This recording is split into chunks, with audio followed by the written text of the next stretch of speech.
So, are you trying to figure out that perfect fertility diet to optimize your chances of getting pregnant or increase your chances of success with IVF?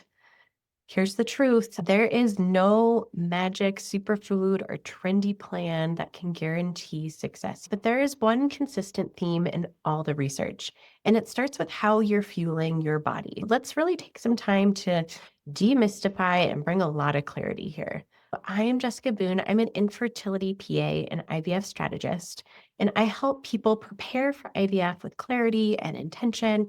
And that includes how we nourish the body to support better outcomes because making high quality eggs and sperm is incredibly complex and food plays a major role here. So let's be honest, there is a lot of noise out there about what to eat before IVF or even before an embryo transfer: keto, no carb, sea cycling, raw, vegan, Mediterranean, gluten free. It gets overwhelming. The truth is, there's no one size fits all diet. You need to figure out what works for you. When you look at the research, there are two things that every expert can agree on that has been studied. So one is that we need to increase the amount of produce and protein on our plates. Those should be the main things, and proportions here are important. And the second is that we should be minimizing processed foods. And so if you remember nothing else, you really need to be eating more real food. If you could grow it, pick it, fish it, hunt it, it belongs on your plate. If it comes from a box and there's like 15 ingredients on the back that you don't know what they are, you should minimize it. This is important because your body is doing something incredibly advanced. It is creating life and needs the proper tools to do this. I like to think of egg and sperm development not just as hormonal, but almost like biological construction projects. It requires the right amount of nutrients, energy, and like a low inflammatory environment for all of these things to work correctly and make high quality sperm and eggs. So when we eat real foods like rich in proteins, healthy fats, good fiber, antioxidants, we're giving the body exactly what it needs to make those high quality sperm and eggs. And on top of that, we are decreasing inflammation because all of those things are incredibly helpful in lowering inflammation in our body. That just happens due to the way we make sperm and eggs because it's incredibly energy dependent. We give off a lot of free radicals and therefore create oxidative stress. But our modern environment also messes up with our hormonal processes. A lot of our modern environment does have an inflammatory response to it. Inflammation can interfere with ovulation, implantation, hormone regulation, egg and sperm quality. It can even increase our risk of miscarriage. A lot of foods like processed sugars, refined carbs, ultra processed foods that, come in a carton that we have to be warming up, those are super inflammatory.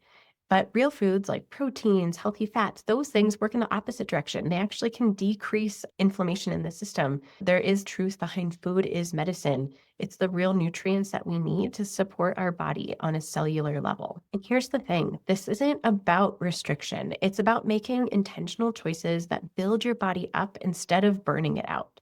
So you don't need to be perfect either. You just need to start adding more of the good stuff, more color, more nutrients, more real foods. And when you do that consistently, a funny thing happens. You start to crave those bad things less. That less helpful stuff starts to fall away. And it's done without shame, without a rigid plan, and without guilt. You just don't crave it. You don't need it anymore.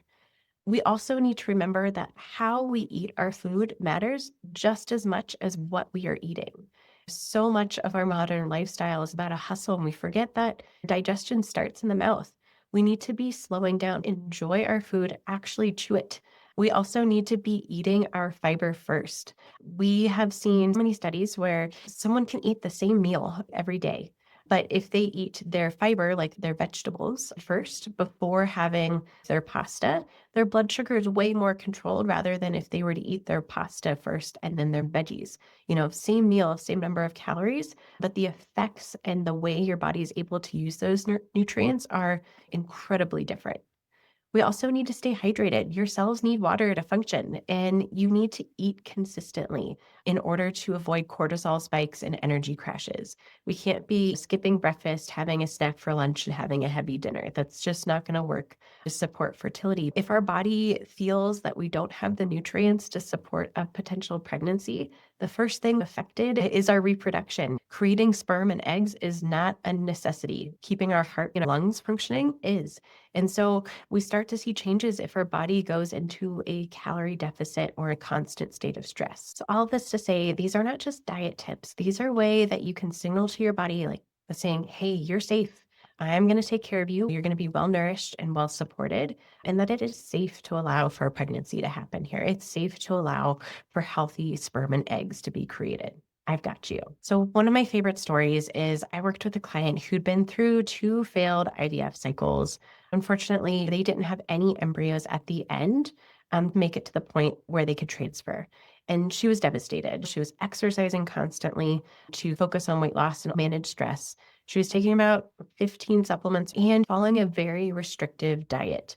By the time we met, she was burnt out physically and emotionally and just felt overall completely defeated and was just grasping at anything she could do. But guess what? We didn't put her on another restricted plan. We focused on mindset, and we've really shifted her focus on taking care of her body and fueling her body with real protein, real food, healthy fats, leafy greens, less sugar. But more importantly, we slowed everything down.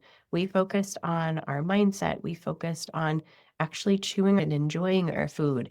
And all of that nourishment supported her mitochondrial health, which therefore in turn improved egg quality and brought her nervous system out of survival mode, which was huge.